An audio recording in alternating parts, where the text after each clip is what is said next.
This week we have a movie, first of its kind that we're doing for the show. On the show, that's right. Yes, a subbed movie.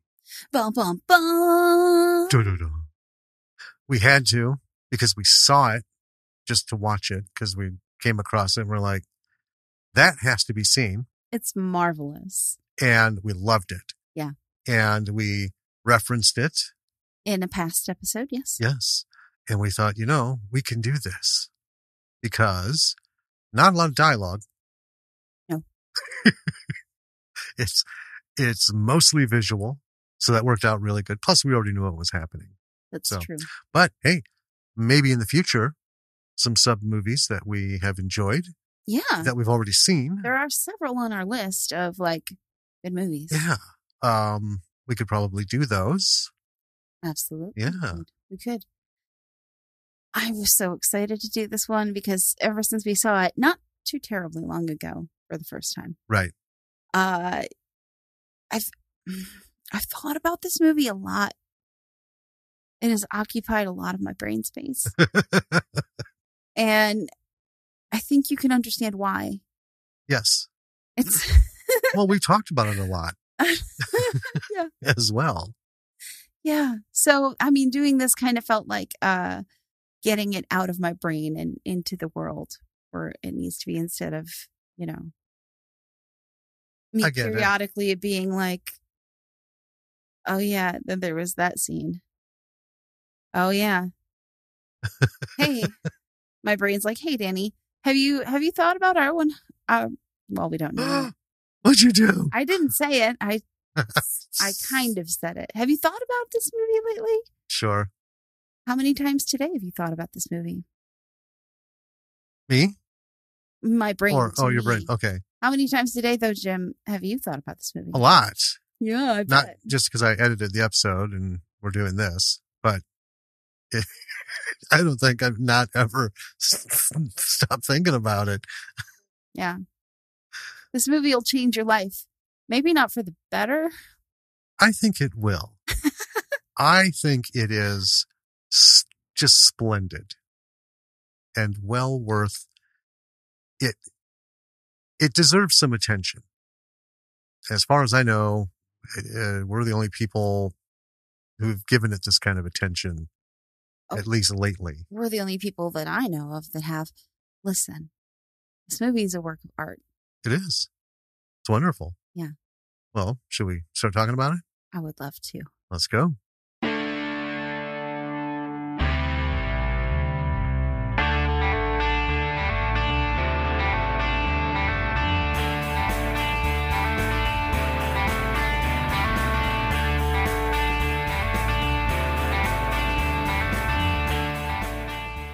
Hey there, B-Siders.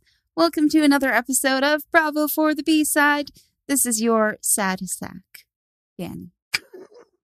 Oh my God. And this is still just Jim. Just Jim. Just Jim. I'm going to start calling you that in everyday life. Just maybe like, hey, just Jim. I simply won't respond. But you just said that that's who you are. For right now, comparatively. Well, I chose sad sack for a reason. Oh, do tell. Because it ties into the movie that we watched. Come on.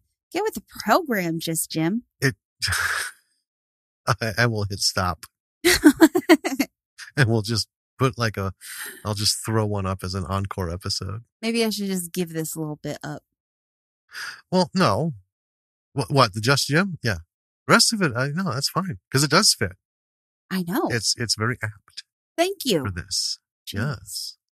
Thanks. Yeah. It's going to be a fun one to talk about. It is. I'm really excited. Well, a couple things. I mean, it's a subtitle. Yes. So there's no dub for this, which is a first.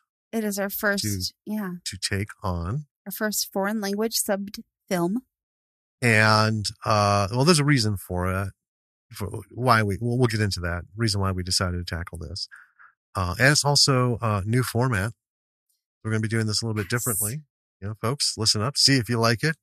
We're going to see if we like it. Well, last week was going to be our first foray into the new format, and then we ended up doing kind of a one-off instead. So this is going swell. It's going swell so far. Well, last week was just like an atomic bomb. Just, we didn't have a movie to work with. Yeah. It was, folks, you know the story. You heard it. Anyway, this is a movie we have mentioned before in passing. Did it? Well, we mentioned it last week. Yes. Yeah. Let's see. Big things happened this week. My cousin got married. Yeah. Yeah. Congratulations, Hannah and Kyle. You sweethearts. They waited and planned. Yeah, it was a long time coming. And it was all set to go this time last year. And we all know what happened. COVID, quarantine, lockdown. Mm-hmm. So that had to be put off. Thankfully, this year, fingers crossed, and it went well. I officiated. Yeah, which was, you did great. Well, thank you. Had a lot of practice. Yeah. So I'm glad it came through. But it was wonderful to finally be able to do that for them. Yeah. Because, we had stuff on hold. And we felt bad for them last year, but I can't imagine having this all ready to go and then someone pulls the plug. And there's nothing you can do. This isn't like a venue burnt down and you got to scramble to find one, or a caterer. Cancel everything. Yeah, it was just like, nope. It's just simply not happening. What a crushing blow. But it was beautiful. The weather was beautiful. Yeah, it was outside and at an orchard. It was wonderful. And we got to see people, some that we haven't seen in a while. A long while. Her brother lives in Colorado and wouldn't make it back for the things that we had as family gatherings at your grandmother's, and then would come like later. Right. and we, there was no way to get there and stuff. And, so, he had been back a few times. We just never got a chance to connect. Got to meet his new baby. Yeah. So that was really cool. It's, how can you not be jazzed after something like that? Yeah. We just, all these things, and staring around, looking at this whole gathering, half of which I obviously didn't know because, I still hardly know anybody really. But just seeing how the family's grown in, the last, 9-10 years, it's just great. All these, we're just amazed at Lily. She's growing up. She's 12. She's off doing stuff alone with her friends like a preteen does. I know. It kills me. Walking around town and she's so big. But seeing all these little kids getting bigger and all the new additions and coming additions and future weddings. And it's just, it's pretty cool. Yeah. Pretty cool. Yeah. And that just kind of makes it what it's all about, We usually kind of save this stuff for the end, but I'm just going to go ahead and bring it up right now. Get a fucking vaccination. Yeah. Just, you know what? Shut up. There's no discussion. It's not an opinion thing. It's not an anything. That's the other thing, getting together with family. You're like, oh. Yeah, there were some disappointing bits there. But folks, just, fucking do it. Just please, goddamn it, do it. It's a nothing thing, right? You get your other fucking immunizations. And here's the thing. Everyone's bitching about, I don't want to be told what to do. Guess what? When the DMV says, you know what? You got the eyesight of a fucking, 2-asshole baboon. You're not driving until you get glasses. What do? You go to the fucking eye doctor and you get your glasses and then you take your test and you can drive. Yeah. Right. I'm so sick of it. I'm sick of it and shit's still popping off. And, that's it. If you don't like it, don't listen. Goodbye. Don't want to, we got nothing in common. So we don't care. Yeah. Just do it because nobody gives a shit whether or not you come down with COVID. It's what you're going to fucking do to everybody else. And that shit has got to stop. Right? Kids are at risk. People who legitimately cannot get the vaccination. And that's like it's so infinitesimally small. I don't even know if it warrants a percentage. Just do it.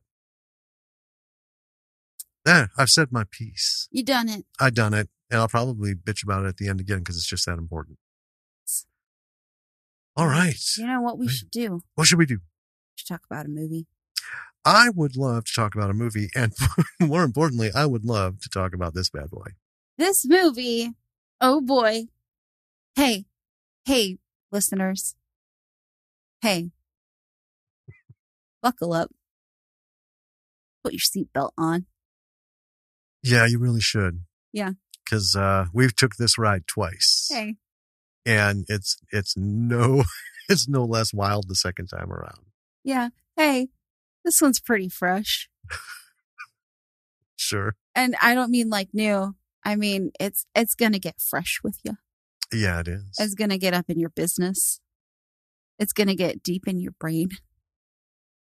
It's hilarious. All right, shall we do this? Yeah. Tell us the stats. Give us the deets. So we are going to be talking about R100, and it's a foreign film, 2013.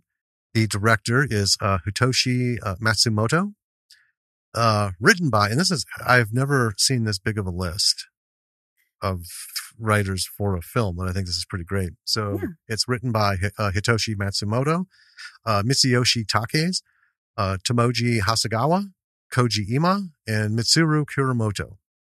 Starring Nao Omori, Meo Daiichi, and Shinobu Terajima. Not rated. Nope. At least not here. No. Now, in Japan, maybe it had a rating. We didn't dig that deep because I don't know what its deal was. Well, yeah. So, okay. Just before you go on. Okay. This rating system. Usually movies are rated when they get distribution or when they like go to theaters. They'll get a rating.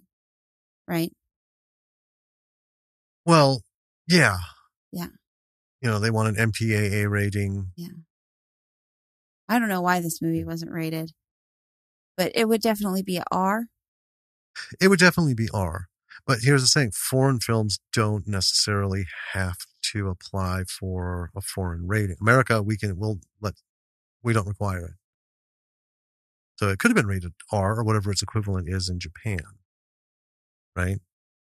But anyway, this bad boy, and okay, folks, take a breath, sit down, because this will make you shit your pants. This little indie feature had a budget of $5.5 million. Uh-huh.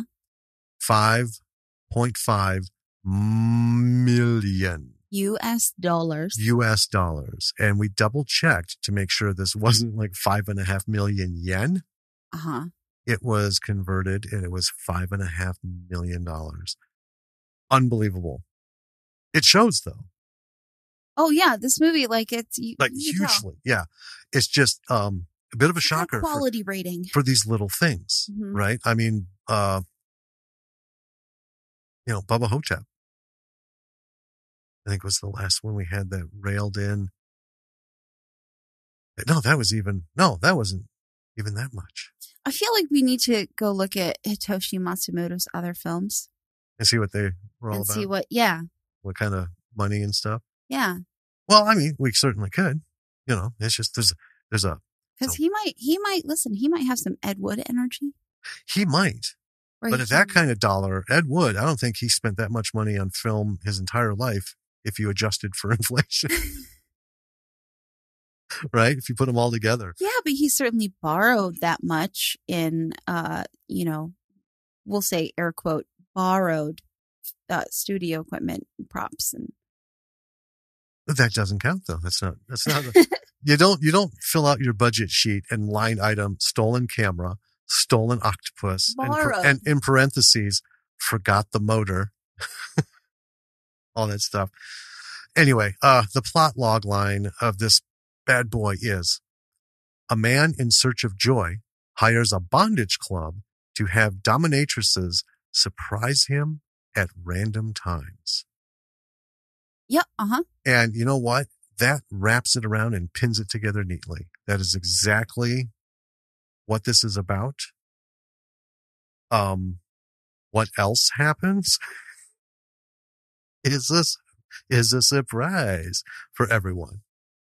Well, you think you've got a handle on the rails for this film, and then it takes you right off of them. We were not prepared the first time. Ooh. Right?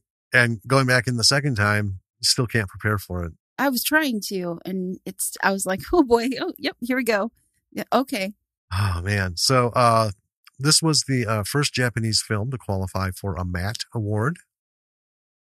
And here's the thing, $5.5 million. Its worldwide gross, and these are from US and Canada, $24,956.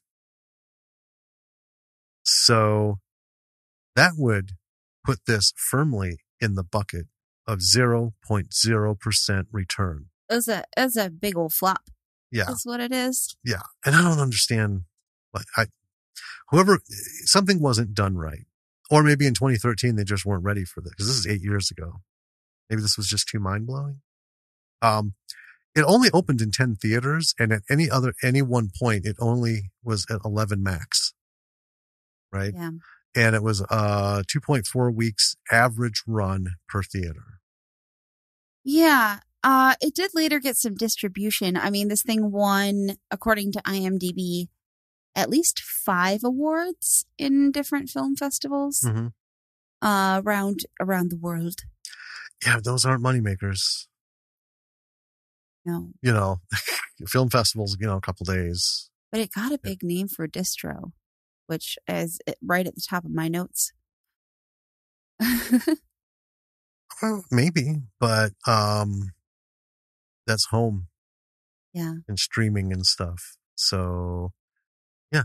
Anyway, let's start talking about this fucking wild ride of a movie.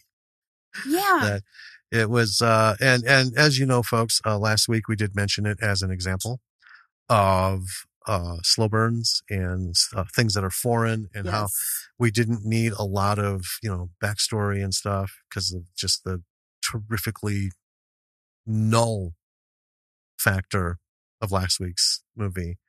We brought this up, and then we kind of talked about it since. We're like, we could do it with our new format, which I want to touch on real quickly before I jump into my notes. Oh, please do. Our new format.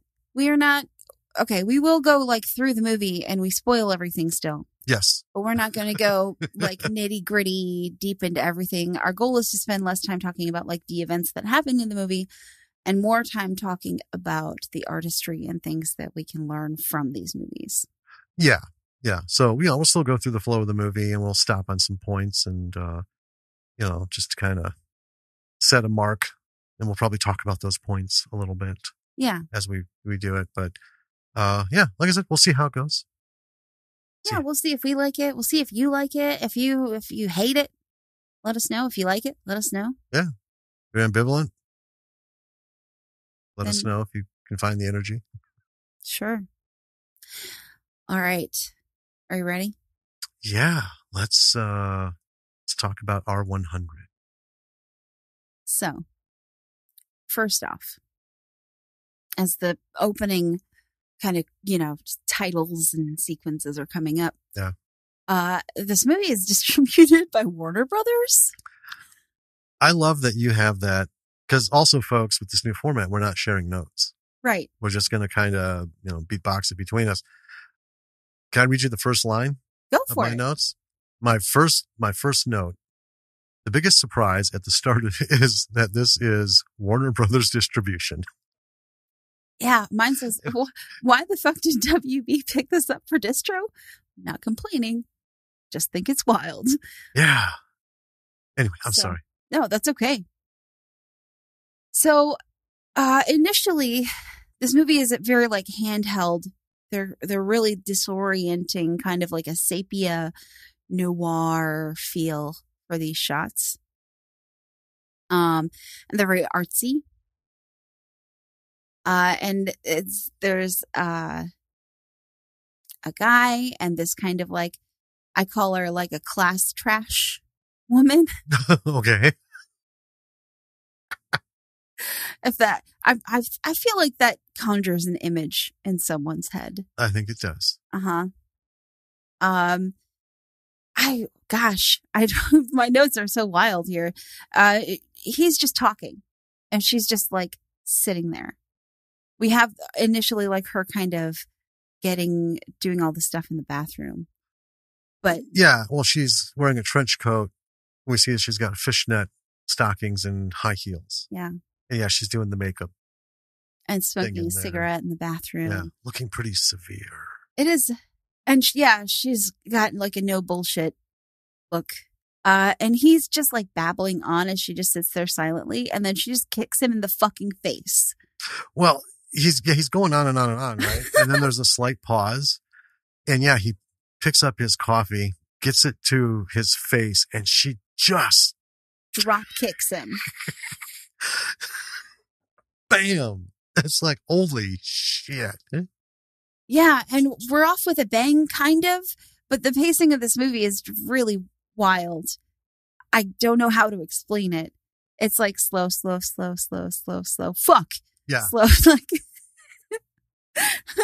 and it's that way the whole way through. But the pacing like really allows you to let things sink in, like the artistry that has gone into making this movie. Oh, absolutely. Yeah.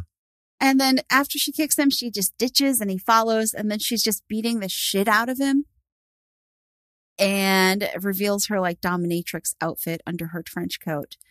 And after his beating, his face stretches into this weird smile. So, yeah, imagine, and we've seen it in like cartoons, right? And in like an anime. But imagine, you watch a movie and someone's face slowly kind of pulls out a little bit at the edges. So they're almost getting like an oval, right? Just a little.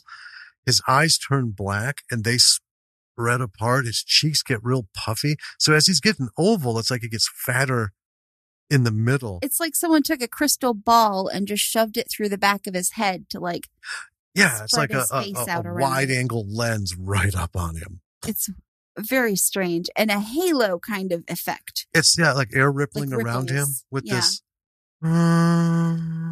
sound. So throughout the movie, I call it the halo thing. Right. I call it the face and sound thing. And this is, signifying that whatever it is he's experiencing is intense, right? Mm-hmm. And it's thematic throughout the movie and it's goofy, but it does kind of end up cluing us into like what gets this guy off, right? Mm-hmm.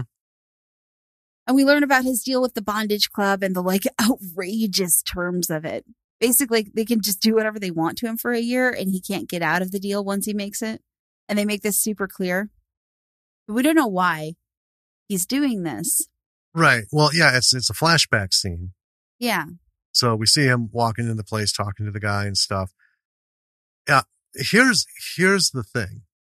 So, and then the guy behind the desk is like, there's basic rules, no touching, no violence, right? Yeah. All this and that. But here's what I love. They're having this conversation at this desk, which is a huge desk, by the way.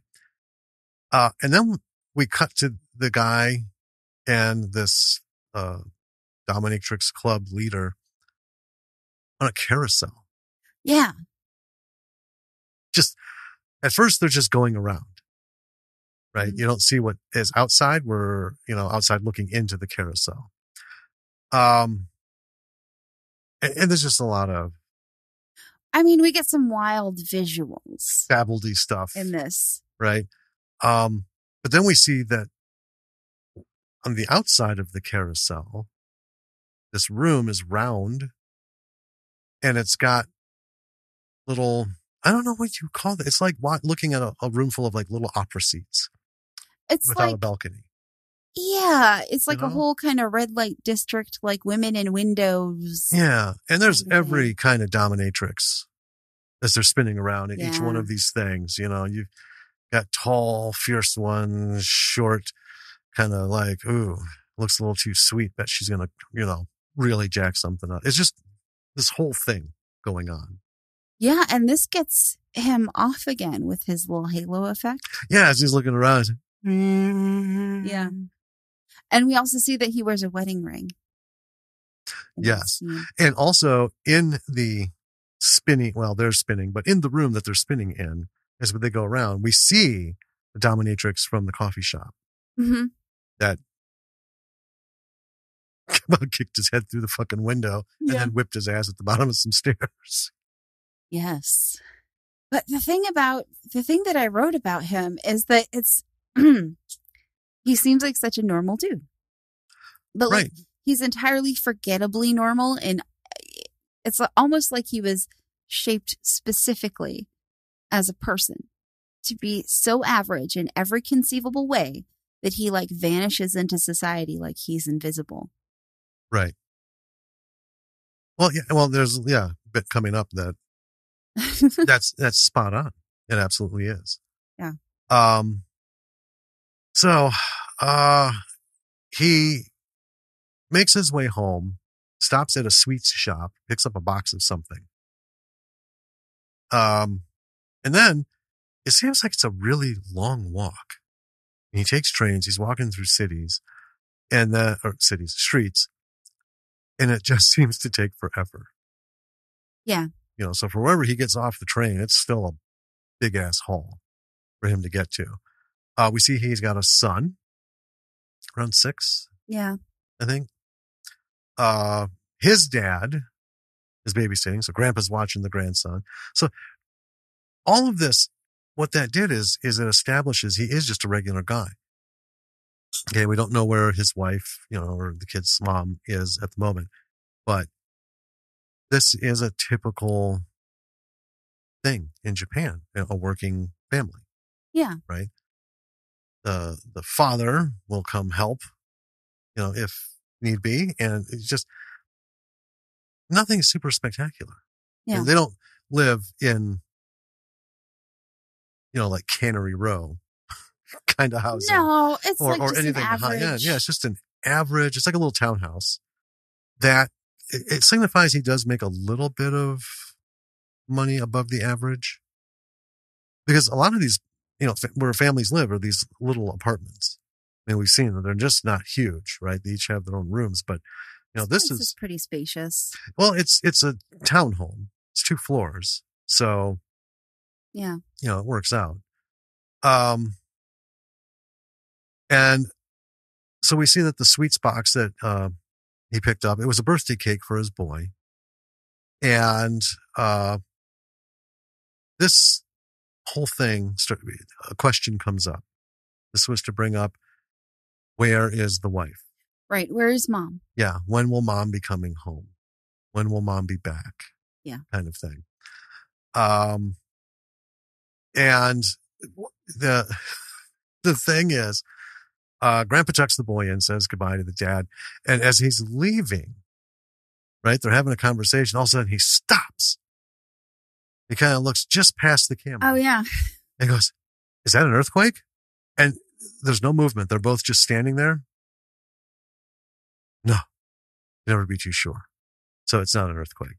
And there is no sound or movement or anything by the camera. Nothing to indicate maybe they heard something. And it just stops. Is that an earthquake? Yeah. We also learned that our dude, his name is Takafumi, and that his boy's name is Arashi. I don't know if you caught those, but I didn't write them down. And I note in here, because we learned that he works as a mattress salesman, or just like a furniture salesman in general, as he goes to work the next day. Yeah. But I'm enjoying very much how the visual tone of this film is in high contrast with like the wild nature of the film as it goes on. Yes. Well, yeah. Well, here's one of the things. So he's this, he's selling furniture, right? But this place is top notch. I mean, this is like Saks. I mean, it's huge building or store or whatever the hell it is. The walls everywhere are made of marble. Everyone's wearing suits, not just the boss, but the salesman. The women are all dressed up. So he has got to be making, like I said, a little bit more than the average income. But just like color-wise, the film is very, like, it's very muted. It's very toned down. It is. Well, that's what makes this work really well, because all the shots, we see his home, it's very warm. Yes. Right? And it's very, even though it's like, 2 floors and stuff, it's still kind of intimate. It feels very comfortable. It's, Yeah. But nothing like jumps out. There's no contrast between how his home looks, lighting, tonally, with the department store. Right. And I like that. It relies solely, and this is a little bit of spoiler, this is through the whole movie. It relies solely on the actual environment, the set, if you will. And the actors. Well, and the actors, but just to get a visual, though, when they go from one place to the next, they don't go into, subdued, warm light to this hot neon over contrast thing to bring out the, whatever in a place like we see in some things. A lot of times, a lot of movies will introduce like a dance club just because they want to introduce a person or an aspect that has that high energy, weird, either it's retro or neon one-off kind of thing. Has nothing to do with the movie, but they need that because that whole ambiance surrounds that character and gives, us a message visually. This whole thing from beginning to end is lit so evenly, like you said, just muted. And I also think it's designed partially, at least. I mean, because there is that kind of contrast with the wild nature of this film in general, and it's very toned down colors. But I also think that it is done that way to make us sort of sympathize with Takafumi. Like, he has these unusual, desires. Right. Right. And we see just how, like, boring and dull and sort of like meh his life is. Mm-hmm. So I think the colors very much play into that, and they help us kind of empathize with him. Yeah. Oh, yeah. Do you want to talk about the sushi restaurant? I do. I know you do. So,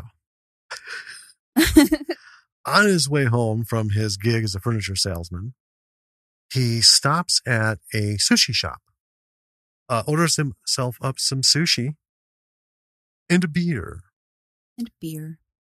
So the chef, and I love when they put sushi chefs in a movie. So I don't like sushi, but I love watching them, even if it's just a cinematic portrayal, working with it. So he makes a bit of sushi, sets it down, and then all of a sudden, kabam, a dominatrix appears.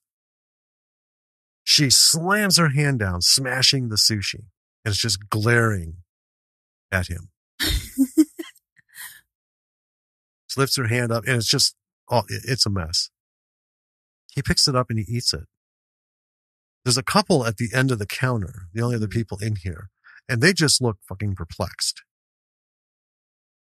So the chef sets another one down, and the dominatrix smashes that one, and he eats it.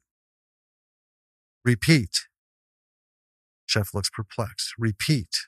This goes on and on. Repeat. The couple in Chef, they're just like gobsmacked. They start to get uncomfortable. And don't know what to do. Like get up and leave, turn away. They're just all like,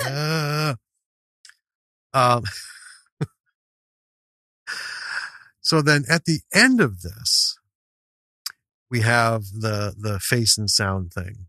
Again. Yeah, that halo effect. Yeah. You want to talk about what happens when he gets out of there? Yeah. So then we have a dominatrix pop up as he's sitting at a park fountain and start to try and drown him in it. Yes. And it's set to this gorgeous classical music as he is fighting this dominatrix in a water fountain. Yep. And I love it because she just comes out of fucking nowhere. I know, she springs up. It's like a fucking Jason Voorhees. Yeah. It's like she pops straight up. It's like, what? And he is remembering this while he's in the bath with his kid, which is a little weird. And then Arashi brings up his mom asking if she's ever coming home, and Takafumi says that she is, but it's a lie. Obviously, it's a lie. Like, they zoom in on his face as he's telling it, and he is a big fat liar, is what he is. Mm-hmm. And then we see that his wife is in a coma. Yeah, the next shot, he's in a hospital room talking and replacing flowers. Yeah. Yeah, in a vase. Yeah. A rough time. That sucks. But he leaves and goes pretty much directly into a van that is parked somewhere. And the van bumps around for a minute. And we see the little halo effect, that kind of ripple-y. Yeah. Well, we hear slapping and punching sounds. Yes. As it's rocking. And we don't see his face, but we get that kind of ripple effect and the sound. So we know this is his escape. Yes. You know? And it goes on. We get kind of a little montage. Yeah, another night he passes a construction site. The gate is open. He goes in and closes the gate. And again, we hear some slapping sounds. And then we get the air ripple and sound thing because we can't see his face. Yeah. We see him at work and he's tapping his watch. He's waiting all day long. Yes. He waits all day for these encounters. Yes. That happen. And I thought that was a really lovely little touch to add. Was not just all these things happening, but his anticipation. Right. Of these things happening. There's one where he's like waiting all night in a bowling alley for one that doesn't show up. Yes. And he calls to complain and they're like, it's all part of the game. Well, that's just it. The disappointment. Yeah. Of, the wait and then to have nothing, is as exciting as, the rest of it. And you just, got to kind of play the game. Yeah. Sort of thing. Then we have one running around the phone booth. Yeah, as he's on the phone. It's running around. And then the guy was telling the truth. Yeah. Because the woman hadn't even touched him. Right. Still running circles, and we get the face and air ripple sound thing. Right. As he's like, the thing. None of this is like, I mean, it is sexual, but it's not like, I don't know. It's not sex, right? Well, it's a different level. I mean, everyone talks about kicks. Right. Right. What what kind of kicks, what's your kick, this and that. There are a lot of things that have a sexual nature to them that don't have anything to do with sexuality. Right. And we equate it with that because, anything sex related, I mean, that's, that's the basis of what makes you feel good. Right. Well, this stuff. Well, what about it? And everyone has their own menu and own, schedule and the whole, thing behind the curtains. This kind of thing that's where he gets his kicks. And it doesn't have to be sexual contact. It doesn't have to be, seductive. Right. Right. But this is something that makes him feel good. It makes him not think about his sort of currently pretty miserable. Well, it's an escape. Yeah. It's an escape. And I mean, we can get more into this at the end, but one of the things I liked about this was watching this. I know there's still a large portion of the Japanese population who would find this movie uncomfortable because it is just, you just don't discuss this in the open. I mean, the traditions are still very intact, even for modern, right? The younger generations. There's still a lot of tradition that you don't step too heavily on because you're going to make a lot of people super uncomfortable. Well, I mean, even here. Well, here. I mean, we still have, puritanistic and all kinds of stuff going. It's still a super taboo thing to talk Exactly. about. Exactly. which is funny because, anime is about as sexually charged as a porn. Oh, yeah. And in fact, Japanese,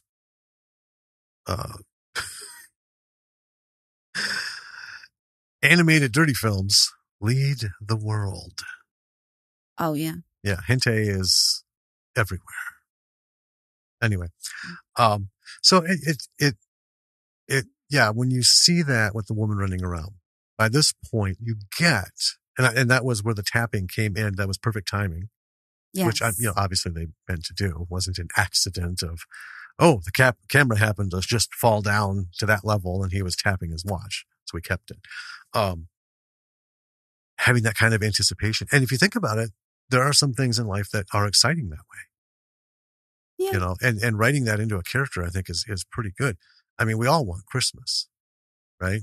But yeah. I think we really look forward to like the 3 or 4 days before as the presents start coming out, and, even obviously as kids, but even as adults, just kind of like 3 more days, 2 more days.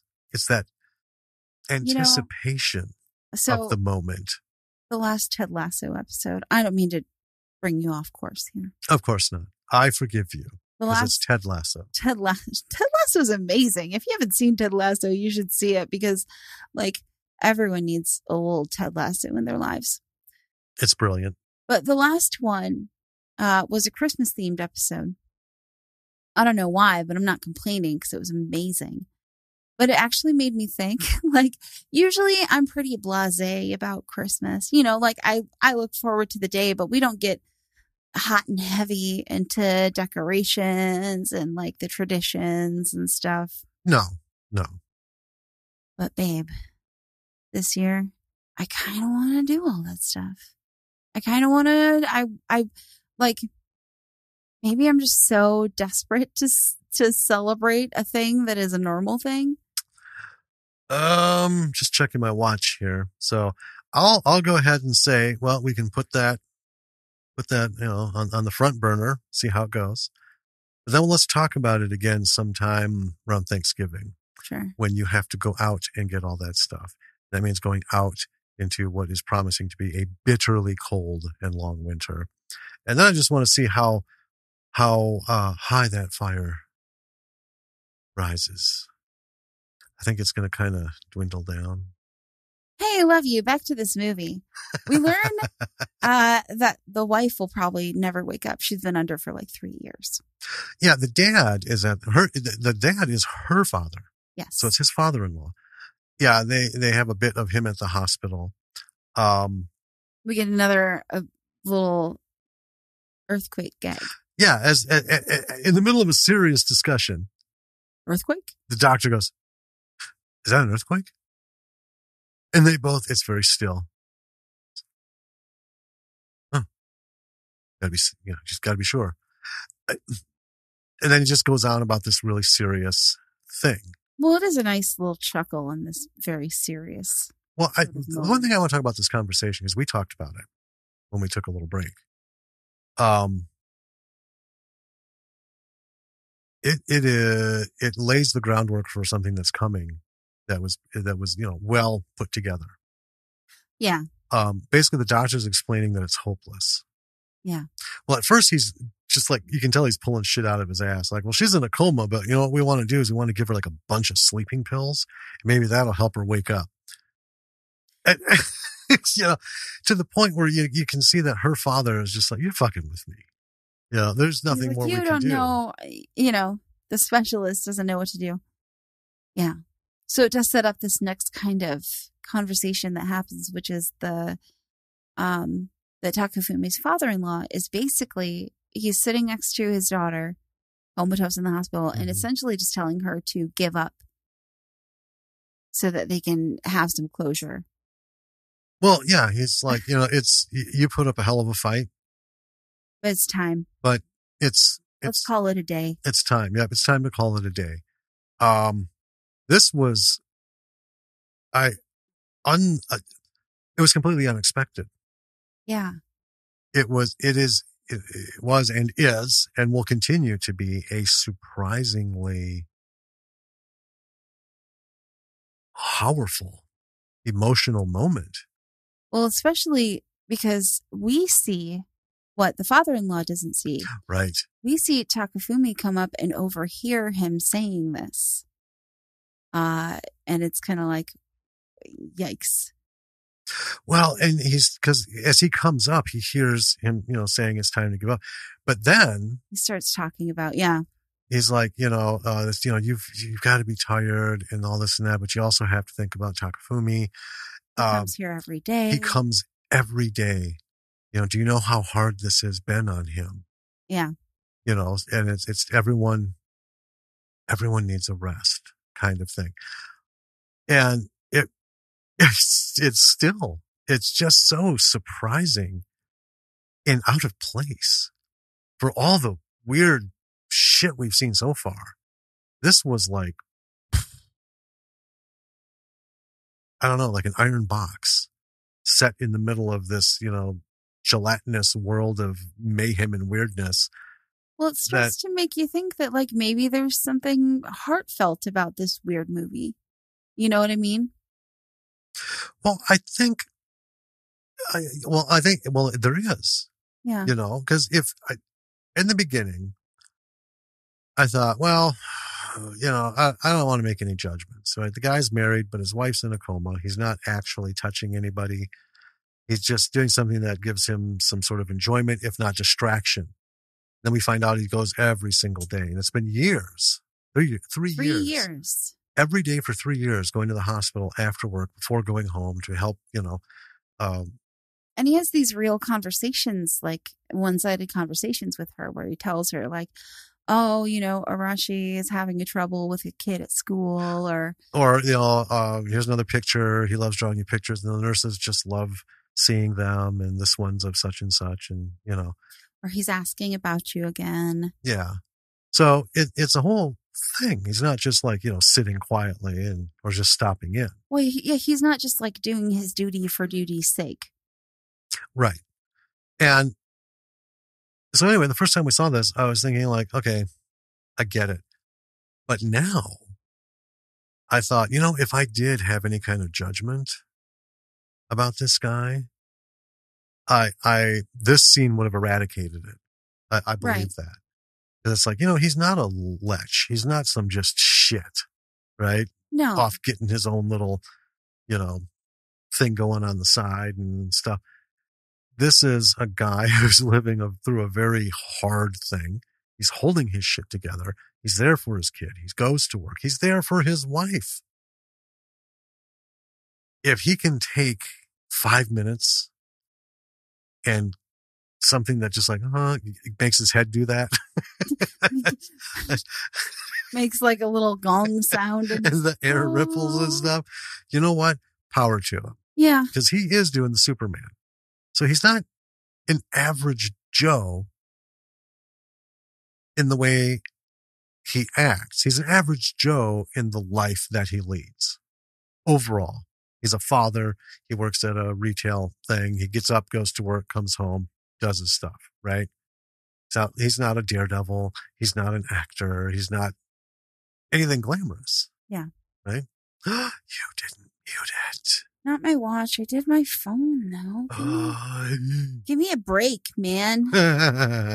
So we're sympathizing with Takafumi in this movie. Yes. And after he kind of hears that conversation that his father-in-law has, he kind of like loses his spark. He's like trudging through the world. Mm-hmm. He picks up something at a bakery and then he's walking and there's a dominatrix who just starts beating the shit out of him on the street. But interestingly, he can't quite get there as she's beating him. Right. Like his face stretches out a little bit, but we don't get the halo effect. Right. Right. I just want to say her appearance was brilliantly done. Because we're watching him doing the whole long slog down the street thing from the other side of a elevator train tracks. All of a sudden, a train goes by real quick, and so we see him walking. And it's like, and the next thing you know, he's on the ground and she's just whipping his ass. She came out of nowhere while that train was coming by. I loved that. It was like, oh shit. Yeah. And so he's not quite able to like lose himself in the moment or whatever it is that is happening to him when these dominatrixes come into his life. And the beating messed up the croquettes or whatever he picked up at the bakery that he had gotten for Arashi. And Arashi's like, what happened? And this further upsets him. But I do want to just quickly note, he apparently leaves this like 6-year-old boy alone all day. Because he did leave one morning and he had like breakfast out wrapped in plates. Yeah. And I was like, I mean, this is not a United States thing. Well, see, it kind of is. It's a little younger than here. No one was there to send me off to school. Ever. But, I would get up and make my own fucking breakfast in the shower and get dressed and go to school. And, breakfast was a bowl of cereal because, maybe toast. But anyway, when I was his age and all the way through, not, looked upon, but it's kind of a thing there. Think of all the shows that we've seen in movies where all these high school or middle school age kids, usually girls, fucking on their own as if there's no parent involved anywhere. Yeah. So anyway. That was just a minor note. But he does kind of have this little like breakdown moment where he like, Arashi's like, hey, these donuts are all fucked up, Dad. And Takafumi like starts crying and hugs him and he's like, I'll put things back right. And Arashi's kind of like, okay. Yeah. Sure. Yeah. And the next day he's at work. He goes to the bathroom, taking a piss, and there's a page for him to go to the bedding department. Right? Or somebody. Oh, no, it is him. It is him. Yeah. And then all of a sudden a dominatrix pops out of the stall. And he's pissed off that she's at his place of work. And she just starts whipping him. And you kind of guess what goes from there. He's like, stop, this is my place of work. She's just fucking letting loose on him. And then his face starts to change to do the thing. And then all of a sudden a guy walks out of a stall. Yeah. Like with his head down, like, I don't want to be here. I don't want to be here. I don't want to be here. I don't want to be here. But he's like, I'm done shitting. So I got to get back to work. So yeah, does this whole thing and walks out with his face down. And then, do you want to do this bit or the? Well, I want to say before we get to that. Okay. This is where we get the title credit 40 minutes into the movie. Yeah, that's what I was going to. Yeah. So the whole bathroom scene stops, freezes. Yeah. And then we get R100. Yeah. Apparently this was just the appetizer for the film. This was just the intro. And then we see 3 men we've never seen before in suits sitting on benches in a hallway. And there's the kind of older gentleman, like 50s and up. And then we have a younger man and a woman who are standing there. She's got like a clipboard or something and looking at it. And they're all just staring at the floor. And they look fucking exhausted. That's what they do. The 3 suits look exhausted for some reason. Like they've had it. And it's a long fucking moment of silence. Nothing said. And there's a loud buzzer and they all get back up, walk across the screen and go into a room. And that's it. And then we get a shot of like leader film. Right? Oh, yeah. And, folks, if you don't know what that is, it's like in the old times when they would line up projectors, they would just get them threaded. And when they would start it, you would see all this like scrap film. It's all that weird shit scratched up and, different things.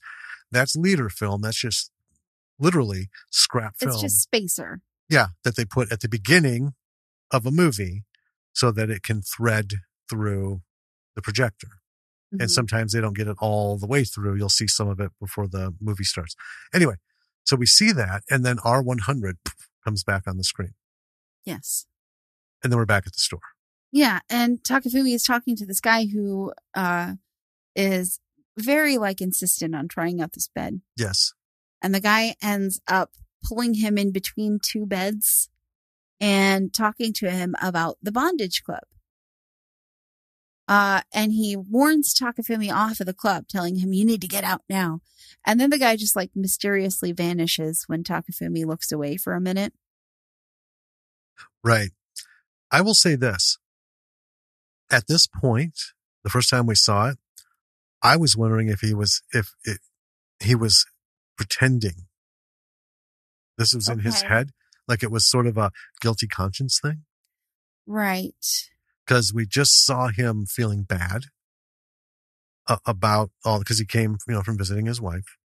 And he wasn't cool with the bathroom. It came from hearing the grandfather or his father-in-law talking about this.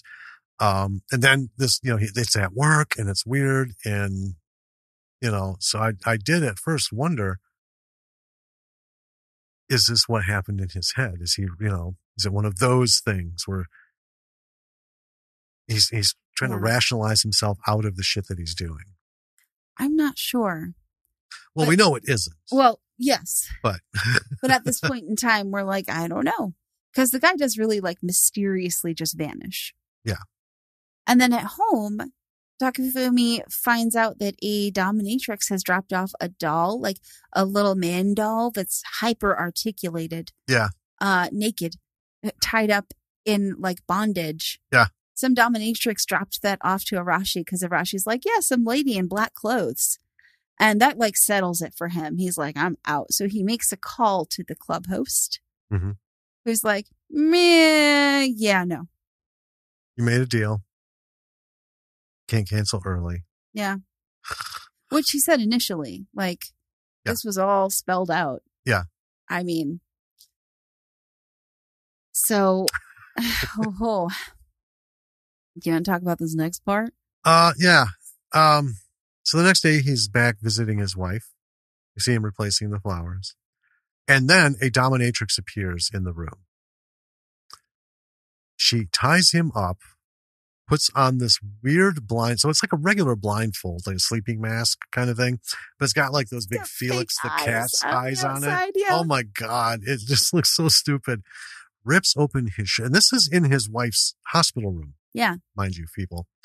Rips open his shirt and starts to drip hot wax from a candle on him.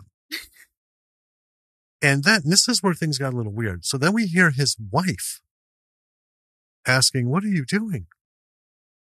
And then we see an image of her.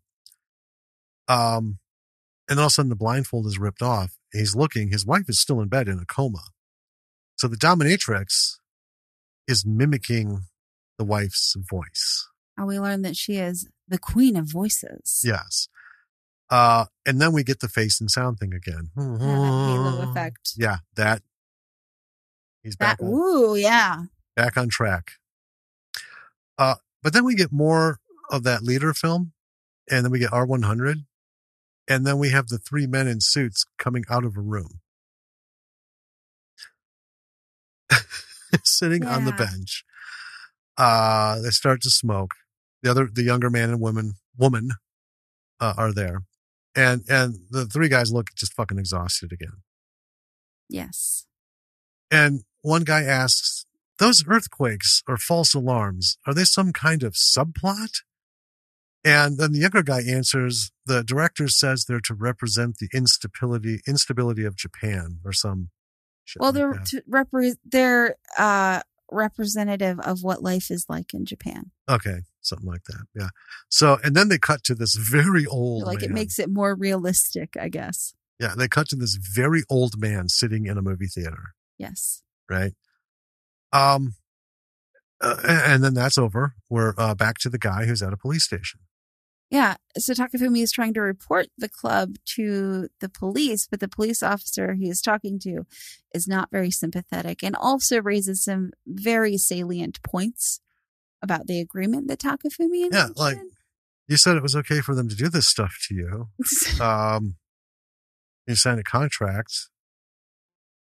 No crime has been committed. What they're doing is like literally what you asked them to do. So with a very heavy flavor of you fucking pervert. Oh yeah, there's a lot of And then cop is not about it. There's another just slipped into this conversation. Another earthquake.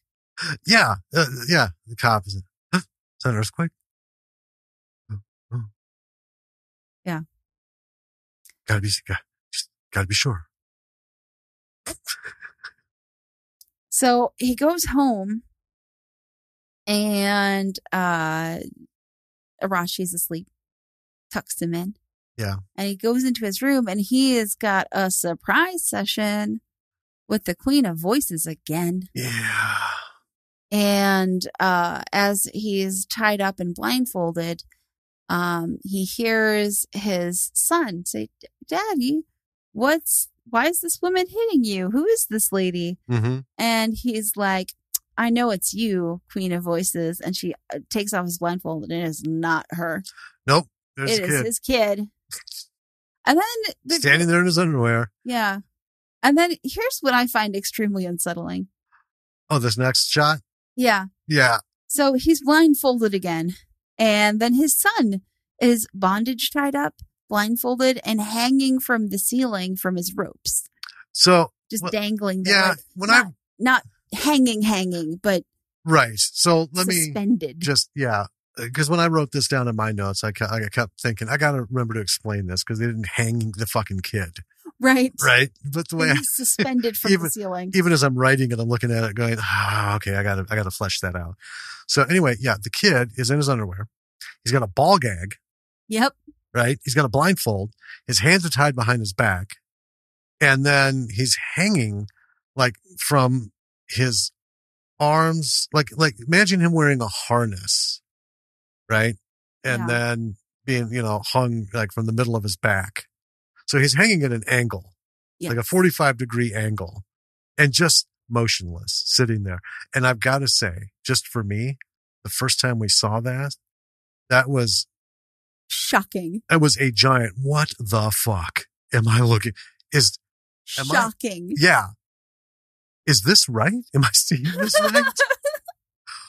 Holy shit. Like, whoa, they're bringing the kit for real. Yeah. So they got the guy in the foreground.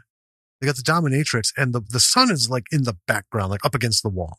So imagine like, an attic space with angled roofs and stuff. Almost like an afterthought. Yeah. Enough for us to see and obviously fuck with us immensely. Yes. But beyond this, it's not commented on. And he fades from the scene for the longest time. Yeah. But anyway, go ahead. So the Queen of Voices tells Takafumi that he has a surprise coming. Yes. So it is the Queen of Saliva. And she spits like she's a goddamn water fountain. It is absolutely wild. So here's the thing. It's a combination of CGI and practical effects to achieve what has to be the most outrageous spitting done by a human ever. It is phenomenal. Yeah. So together, these two queens team up and make it seem like lots of people that Takafumi knows are spitting on him with her voices and the spit. And this does it for him. Oh yeah. Yeah. We get that effect again. Yep. And then he's left alone with the Saliva Queen. Yeah. Why don't you? So, when she arrived with this giant ass chest. A big old case. Yeah, like the old travel, like steamer chest. So she cracks this thing open. Bottom, she pulls out a drawer, starts slapping shit together. It's a phonograph. She's putting together this, like the fold out metal for the horn and everything. Starts playing some classical, not really classical, but sort of classy sounding music. And then she starts pulling all this evil looking shit out. All these tools. Yeah. And you're thinking, sweet Christ. These wild metal tools. This is about to get real. Right? Well, they're all drink making tools. Yeah. She ends up making like 7. They're all like juicing tools. Different slushy like drinks. With a blender. And food processor. And she's just got all this shit. And then she says, we're going to add some flavor to this. All this is very strange and weird, and it makes you, want to see what comes next. But let me tell you, folks, what comes next is one of my now top 10 moments in movies ever. This, it's exactly right. We get this music. And I was going to pull it, but then the wedding and, stuff. Didn't have time. So anyway, starts with this great upbeat music. And then she just kind of like slides in from the side. That is the beginning of this absolutely fucking fantastic dance number. Oh my God. With her dancing around him. And it's kind of montage style. So imagine this whole giant routine, and then it's just cut up. So we're skipping from one bit to the next. The music, if you want to find it, is called Friday Night by Arabesque. There we go. It's beautiful. It fits perfectly. And so she's just doing her own thing. He can't see her, right? So she's doing this for herself. Yeah, he's blindfolded.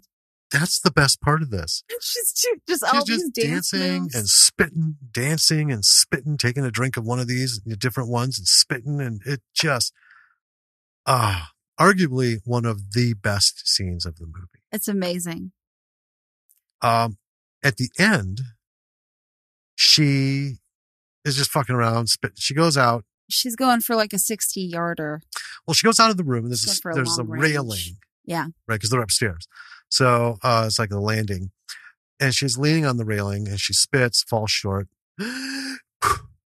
Falls short again. And then she leans back to like, and then the fucking railing breaks. And it's sad, but it's funny. They show her fall and hit the fucking ground. It's like, yes. Oh my God. And a little blood. Yeah. And you're sitting there thinking, what the fuck just happened? Kind of like with the boy. I mean, this is like the point at which this movie, like, just wildly derails itself. This is the gateway to the weirdest. What's coming up is the weirdest shit ever. Right? So all of a sudden the phone fucking rings. Uh-huh. Right? He makes his way over, actually gets, his hands out. It's the club guy saying that he fucked up. And, there's a thing back and forth. I didn't kill her, this and this. And he goes, that's how you want it, huh? So anyway, they cut to her and there's like gallons of spit oozing out from under her head. It's just cooling. It's amazing. And while it's going on, club guys saying that, you've murdered her and family's going to pay, da-da-da-da-da. And in my notes, I put point of order here. The kid is still tied and gagged.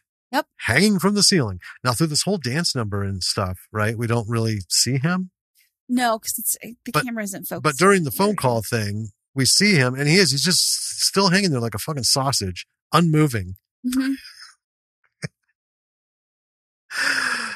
Oh, man.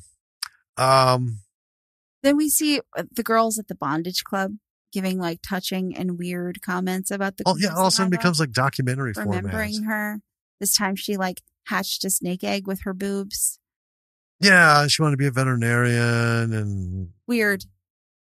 And they blame him for her death. Yes. And there's a bit of a car chase with some like bondage ninja women. Yeah, with some great like 60s spy drama music. Oh, yeah, it's not like secret agent man, but it's that kind of tone. It's amazing. Something like that, yeah. Yeah, and it turns out that the mattress guy that he talked to in his store from earlier is like a government agent of some kind. Oh, God. You know what? We're not going to get into specifics here, but... And he's like, I'll watch your kid. You go save your father-in-law. Yeah. We get into this whole weird governmental special forces secret department. We don't need to. It's worldwide wild. Bondage club empire underworld thing. it just, everything has taken off from this, what we thought was a simple premise of a guy doing his thing and what kind of shenanigans are going to, come of it. It just literally incinerated all that with the rocket blast and just cast us into the stratosphere of weird shit. I don't even know. It's bananas. Let me just say, you brought up the Dominatrix ninjas. Yeah. And then we're learning more about the Bondage Club. And so the Bondage Club, oh, wait a minute. We learn that, his father-in-law is in great danger. Yeah. 'Cause he tells the secret agent guy is like, go save your father-in-law. I'll watch your kid. Right. And then we find out that at the Dominatrix Club, the guy in charge is told that the CEO is coming. Uh-huh. And this is a whole big thing. And this is the whole thing that we just, and then just launch into. The CEO is like this 8-foot tall, gigantic blonde woman. Yeah. Well, they cut back to, secret agent guy and the son who's in his underwear, and the son just like runs off. Yeah. The secret agent guy immediately, like right away, not even a minute, loses the kid. Yeah. Kid runs off. And then he's like, well, I guess I lost him. And he goes to the hospital. Yeah. We see this huge Russian military aircraft land. And then, this 8-foot tall, absolute Amazonian woman just comes storming out. Yeah. Hops into a Rolls Royce, and they're off. Government guy gets to the hospital and sees. I shit you not. A woman with a giant head and unhinged jaw eating the wife. Yep. Like a snake. And underneath. Like eating her whole. Right. Well, we get a super on the bottom that says Queen of Gobbling. Yeah. I wrote, yes. Yeah. Gobbling. The Queen of Gobbling. So I want to talk about, you need to go to our podcast broadcast notes because I put some things. I saw that. Yeah. We're okay. We understand now that these people in the lobby are watching this movie along with us. We are watching a movie that they are watching. Yes. And they are a secondary movie because we're watching them react to watching this movie. Yes. So it's a movie within a movie. Because right after the whole thing of getting eaten, it just cuts like that. And then the three guys are coming out of the room. Mm-hmm. This time, not so casually. So I pulled a couple of excerpts from their conversations. Yes. And first of all, we're gonna role play these. Yeah. So, folks, there's a bit of dialogue here, and if it had been in English, we would have pulled it to play it. Right. But it's not. So we actually, you got it off the actual script. I did. Yeah. This is one of the most hilarious. It came out of nowhere. It's like, I don't even know how to explain it. Like you're in a vacuum where nothing exists. All of a sudden something ball punches you. Okay. So right? There's two kind of excerpts from their conversation. Right. The first one I'll start, and then actually I'll start both of them, and then you'll read opposite lines from me. Okay. The 100-year-old director chose S&M as the theme for his very last film. What's with that? He said he wanted to make this film no matter what. Good point. What was his previous film? The Little Prince. I'll just let that sink in for a minute. It's fucking gold. I started cracking up. And these guys just start poking holes in the storyline of this movie, which is not hard to do. Right. Like, there's a lot of, anyway. Okay. Second excerpt. Okay. I know this is the one that really gets your goat. Just looking at it. I love this so much. I'm not sure about the finer details, but the director said people wouldn't understand this film until they're 100 years old. Why release it then? After all, how many 100-year-olds are there? And how many are there who could make it to a movie theater? Right? The guy saying this, his expression was such desperation and confoundment. It was fucking brilliant. Just for these words don't do it enough justice. But, and how many of them can make it to a movie theater? Right? Right? But this was all going on and we were just kind of lightly entertained. But then he's like, how many, and it's like, after all, how many 100-year-olds are there? And all of a sudden they're just like, good point. And then he follows it up with, and how many are there who can make it to a movie theater? Right? And the other guys are just like, Good point. Good point. Good point is something they say a lot. Good point. Yes. Good point. Oh God. That is that and the Queen of Spit. That dance number. Holy shit. Those are the two out things. I don't know how much more detail you got on what comes next. Okay. I have some things. Did you get a lot of detail or did you start? Oh, I got more detail than I wanted, but I don't think we need to. Okay. Rough skate, So Takafumi is doing what the secret agent man told him to do, which is like checking in on his father-in-law. So he phones him, calls him. But it's the Queen of Voices pretending to be his father-in-law, while the Queen of Gobbling is gobbling up the father-in-law. Yeah, so Voices is on the phone. We see over her shoulder, her sitting on the gobbling, sitting on the floor with the dad's father-in-law's feet. Yeah. Getting sucked into her mouth. I don't know how she got there so quickly after being in the hospital, but okay. Right.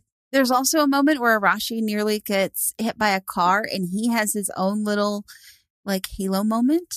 Yeah, the car comes to a screeching halt in the middle of the night in the forest. They see a kid 6 years old in his underwear and a woman leans out the window and says, "You better be careful or we may just hit you."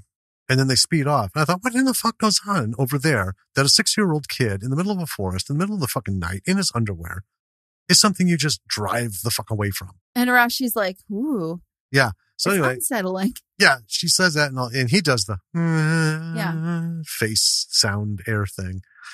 So. God. We're in the final stretch of this film now. And we don't need to go through a whole thing because it's a bit. But Takafumi's in his father-in-law's house. He kills the two queens that are there. Yeah. And he ends up being surrounded by bondage ninjas, all of them armed with riding crops. Well, yeah, the CEO shows up with her army of dominatrix and ninjas. Yeah. So he's making his last stand. I guess they had a suitcase. The two queens had a suitcase full of grenades in there. Yeah. I don't know what they planned on doing with those, but it's a movie. So this is what he has to work with. I love watching him blow up these ninjas. Jesus Christ, this is another hugely funny thing. Oh, fucking wild. This is all wire work. Yes. And we know how Japanese cinema is masterful in its use of wire work. This isn't CGI. This is hilarious. Oh my God. There's flying and straight up. Yeah. And the weird contortions and even off to the sides and stuff. You can just tell it's real. And obviously you don't see the wires, but you look at it and you're like, oh my God, this is the best wire work I've seen in the most ridiculous of circumstances. But here's the interesting thing about him blowing up these ninjas. What does he start doing as he's taking out the ninjas? He gets the face and sound thing. Yeah. Yeah. Now he's graduated. Uh-huh. In the end, the CEO calls him out. She storms to the house with a riding crop, using it to bat away grenades. Yes. Ping, ping, ping. Yeah, she just can't be stopped. She just goes into the fucking house. A symphony is playing. Yeah. Moments later, it comes out with him in her hand, by the throat. Yeah, she's dragging him by the neck. Yeah. Takes him into a shed. The ninjas gather. And then from inside, we get these air ripples from him and from her. And then it starts coming together. Boom, boom, boom, boom, boom, boom, boom. It's music notes. Yeah. Boom, boom, boom, boom, boom, and then we have a fucking choir. Yes. And then we have the full orchestra. And it's a montage. We get a montage of all of his sessions. Everything from, that we've seen. His mashup of his face sound scenes in the different scenarios. And there's this like weird stuff going on, but then it closes with a photo shoot of him and his son, only he's pregnant. He is. He's like 9 months pregnant. Yeah, so it's him in his underwear with this very well done pregnant belly. Oh, yeah, it's real good. Yeah, so, And Arashi is there, too, and Arashi's real excited for his new sibling. Yeah, and it's in the style of the pregnancy photo shoot, which started to become a real big thing when I was still doing photography. And I looked at it and I thought, this is, there's no fucking way I'm going to do this. And it's like to 80s rom-com music. Yeah. Or 90s rom-com music. And, but it's in its full glory, forget the fact that it faded out. But yeah, we get that. Well, and then Takufumi's doing it himself. He has a little clicker, which I think is a nice touch. Yeah. But then we cut to the last shot of the movie. You want to say what it is? Well, our 100-year-old director is watching the film, and he gets off. He gets that little boom. Yep, the face. Stretchy face, the whole thing. Halo effect. And then that's the movie. So, I fucking love this movie. This was awesome. And here's why we wanted to talk about this movie. Because we did use it as an example of a couple things about slow burns, about foreign and alien environments for the audience. And we talked about how you can introduce that stuff without tons of exposition. Right. Tons of backstory, tons of stuff. For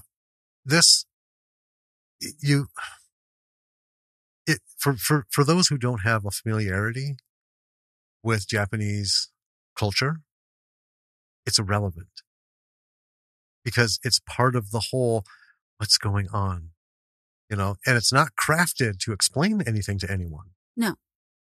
This is why society is like this. And you just kind of go with it and it doesn't detract. Not knowing, it just makes it all that much more interesting. Yes. For us watching it. And then, like we mentioned in the beginning, when we were talking about it in last week's episode, it seemed like, we could do an episode. We've seen it. Not a lot of dialogue. And the dialogue actually doesn't play a major enough role in what's going on. No, there's not a lot of dialogue in here. No. And the most poignant dialogue was the dramatic scene with the father, which was, again, kind of out of place, but it was beautiful. Yeah. Is this little rationally beautiful piece in this weird fucking tapestry that's being woven for us, And then after that, really, it just becomes relevant. It's just a lot of weird shit. And, the CEO is coming. And the three guys, that's some other dialogue that is funny. We didn't cover it, but, there's a lot. Yeah, they're all like, they're machine gunning questions at one point. Why do they have a CEO? What's a worldwide bondage organization? And why do they have a CEO? Right. Right. And how does she know what his wife sounds like? Yeah. She's never met his wife.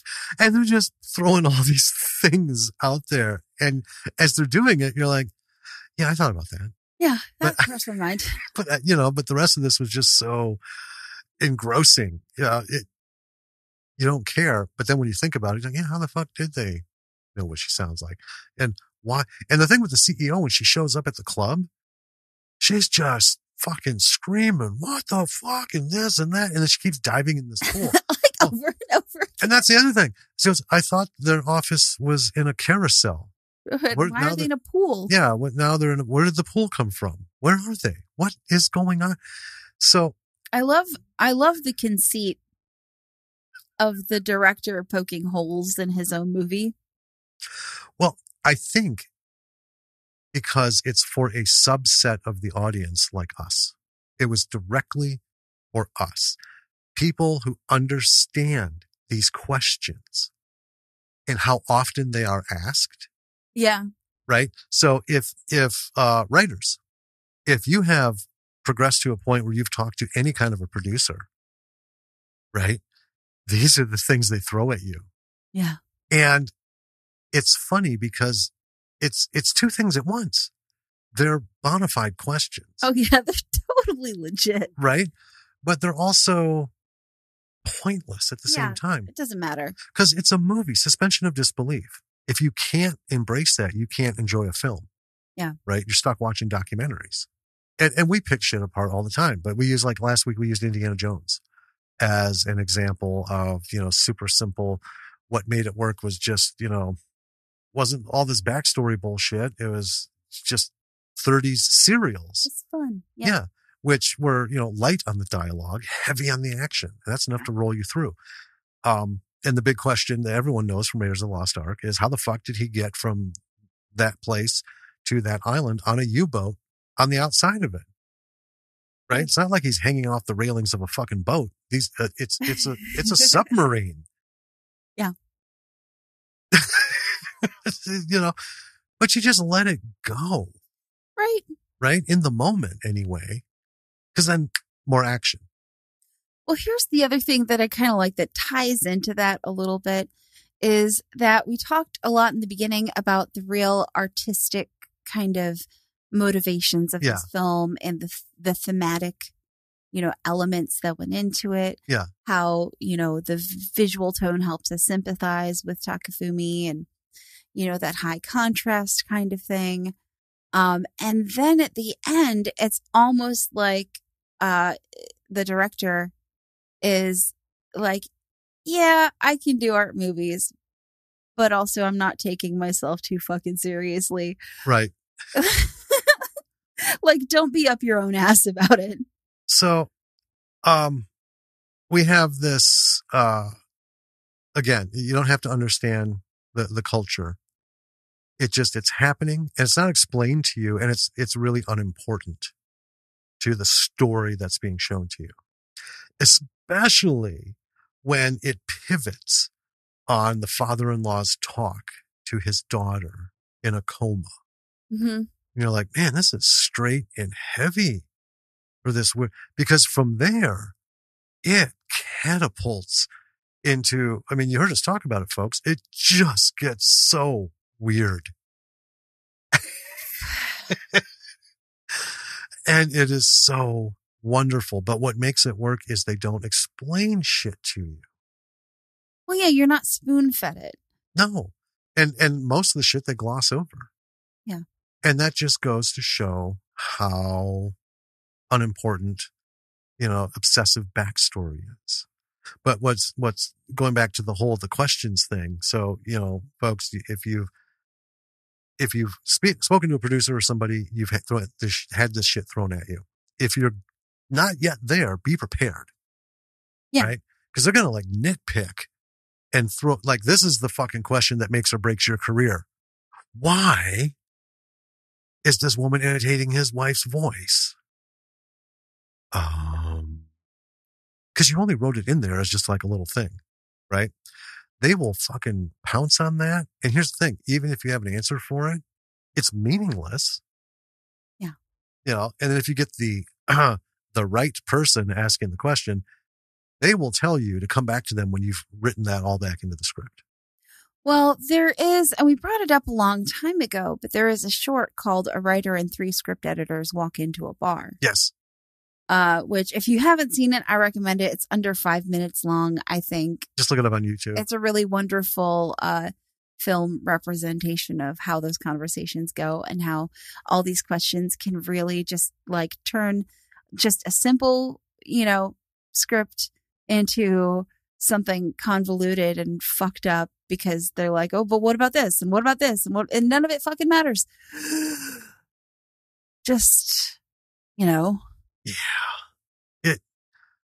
There are Okay, there's a reason these questions are asked. Yes. Okay. Sometimes they are important, right? Especially like if someone has read your script and they come back to you and you're talking to them, even better. And they say, so in this scene, right, where, John and Fred are arguing and all of a sudden Fred, shoots him with a gun. Where the fuck did the gun come from? What they're saying is you haven't set it up, right? A script is not itself a mystery. Okay. The unspoken elements of the script show up in the movie, but also have to narrate for the reader. Right. And there's a million ways you could, mention that he has a gun, but you can't say John walks in with a gun hidden in his coat. Right. Right. Cause you can't film that. Right. You can maybe establish early on in the movie that, this is a person who always carries around a gun.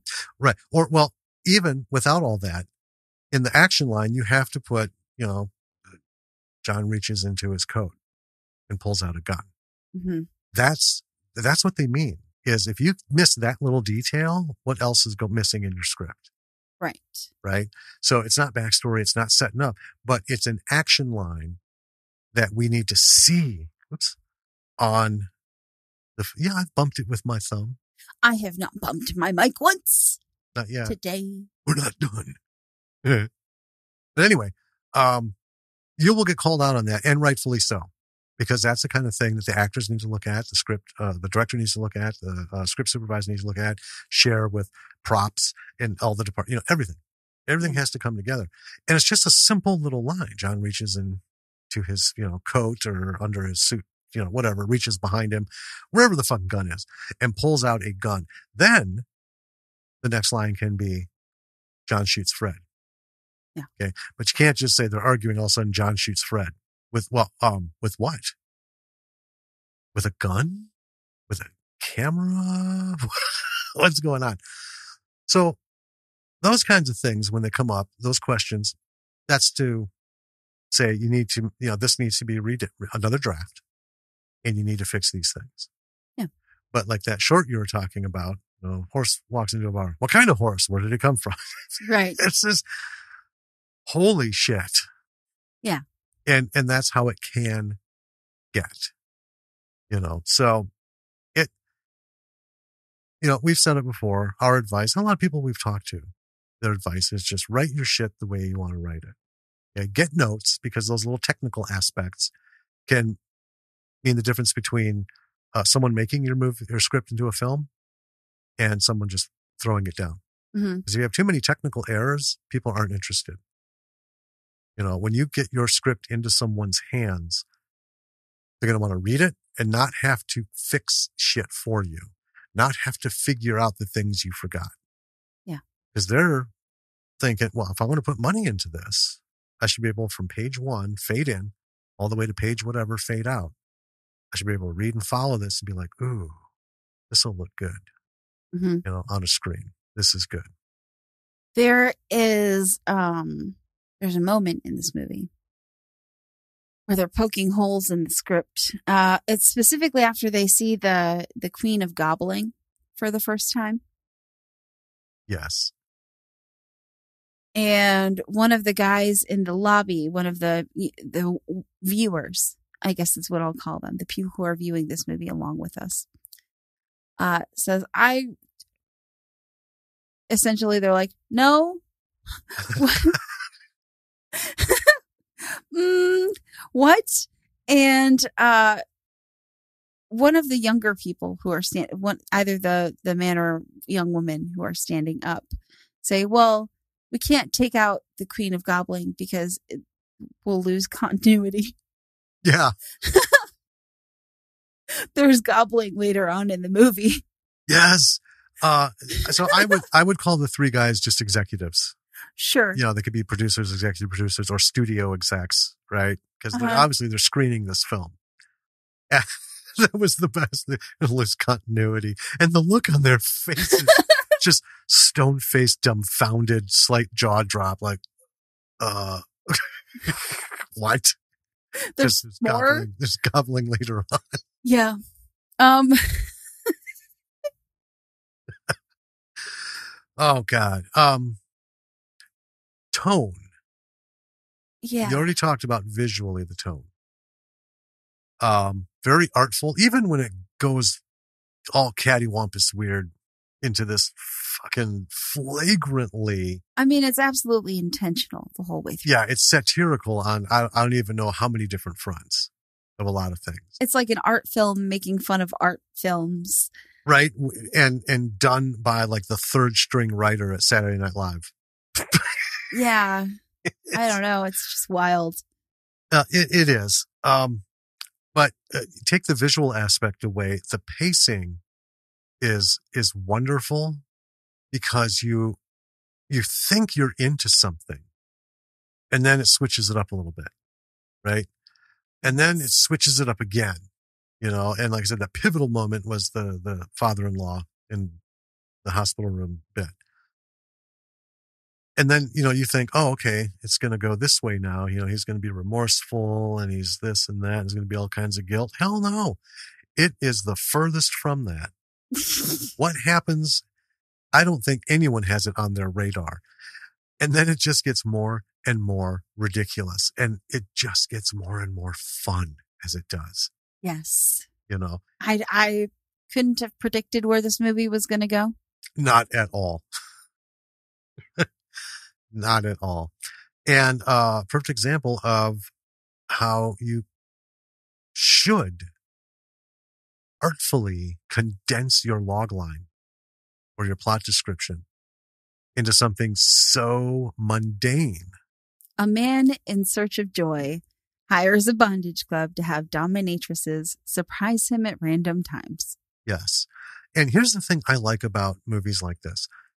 It's not like a documentary where you're just constantly thinking, you know, No. you know, I'm absorbing stuff, and or like a mystery documentary where it's like, oh, what the hell? What's this? I bet it's this. You're just going with like the moment.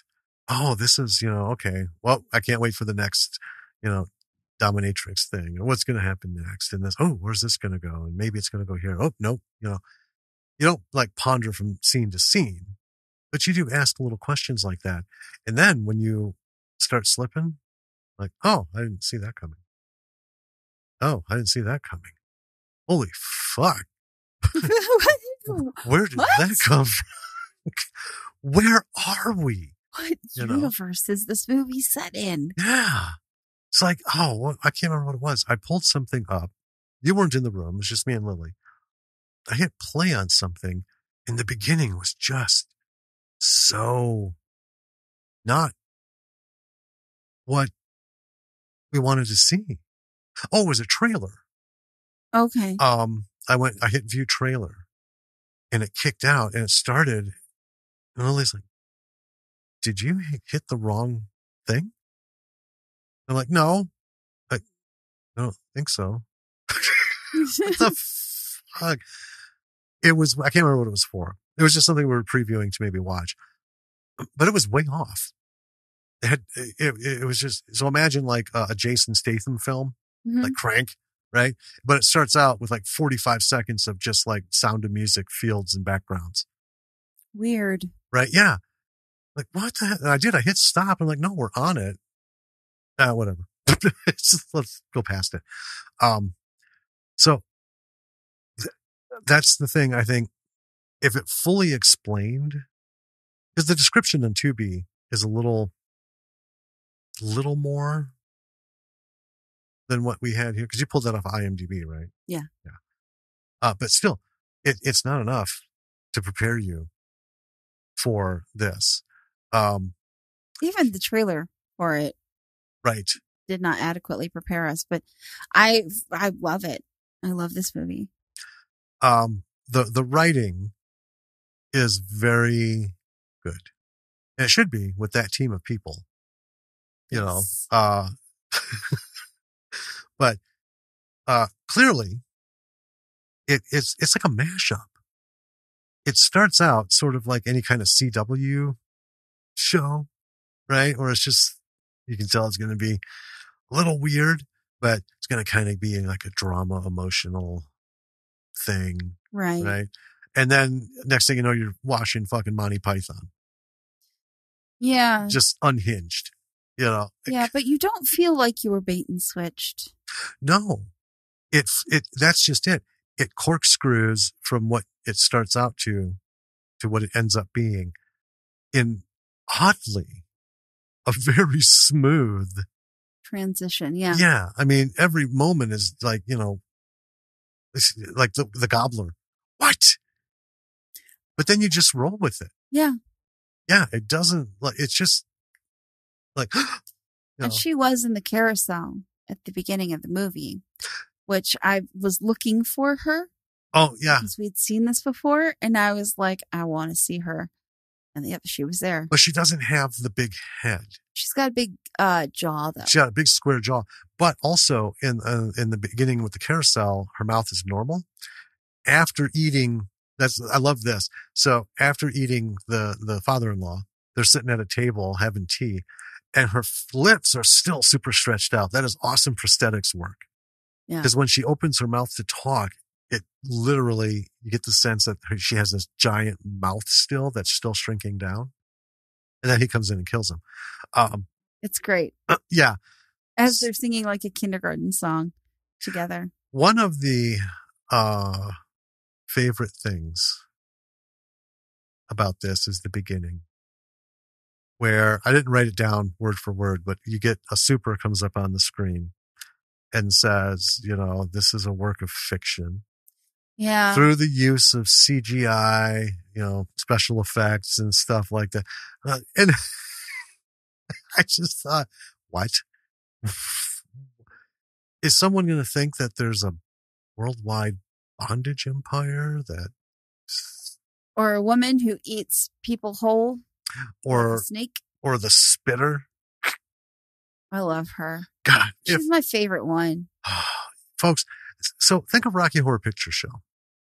From beginning to end, it's a great movie. But there are those pinnacle scenes that people have seen and they've cut out and put on YouTube, made music videos too, all that stuff, that have seen thousands of times, but they've only seen the movie like maybe 10 times. Right. Right.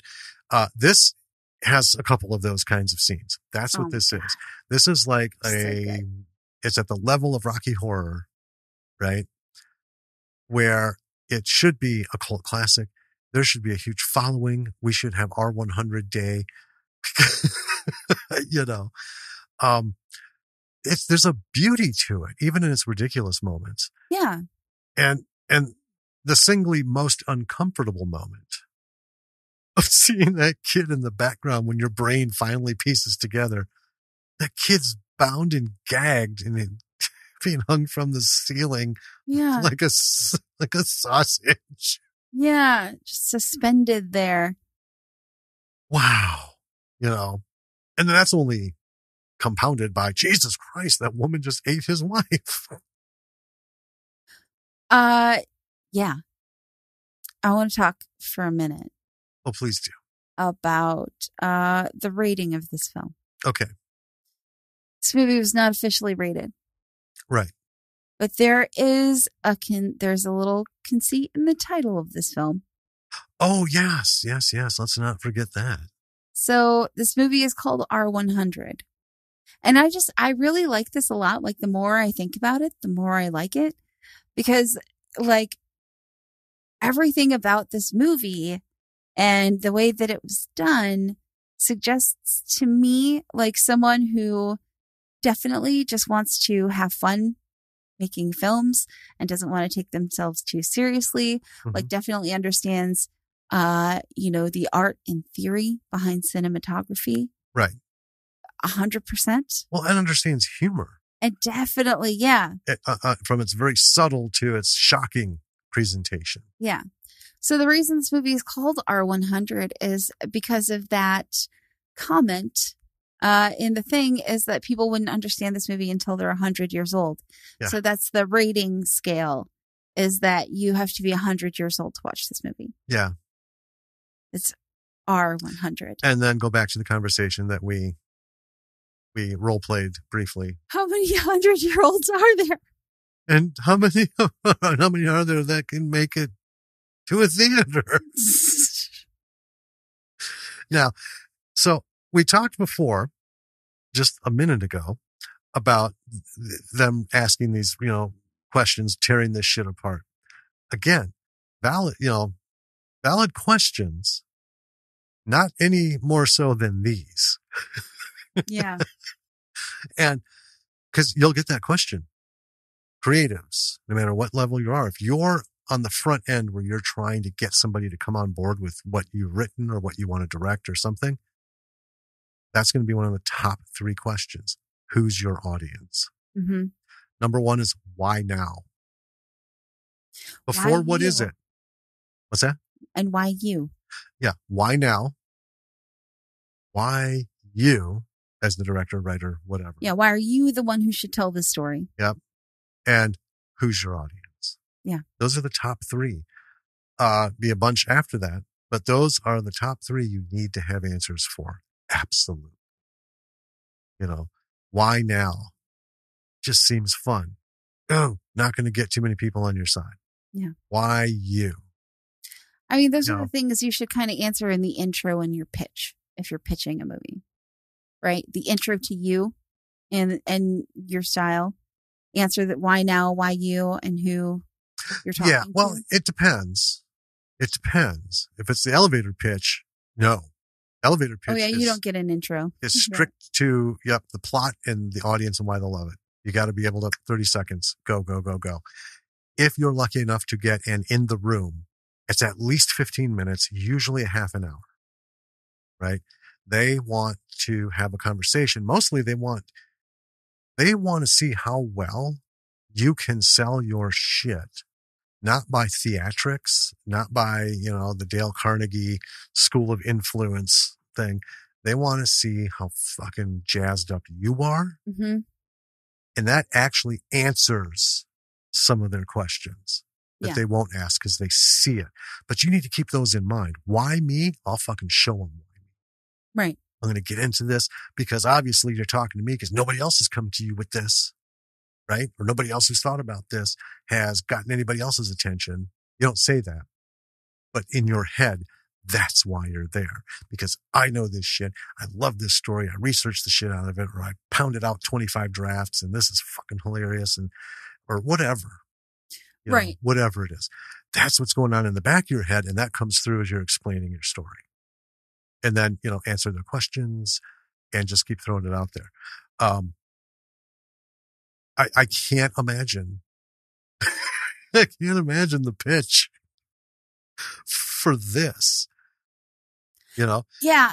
Hitoshi Matsumoto, our director and head writer, I guess, he is not 100 years old. No. So because we talked about the first time we saw it. Yeah. We were like, oh my God. And this happens every now and again when we watch a film. We'll look at each other and one of us will say, what was the pitch like for this? Right. How did they sell this? My God. And it's funny because after we saw it again, I was thinking about a documentary I saw about Freddie Mercury. And this was a long time ago. This was not too long after he passed.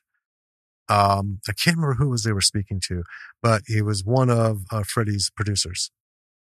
And he was talking about Bohemian Rhapsody. So he comes over and he says he got this great song and he's been fleshing it out. I remember this story. Yeah.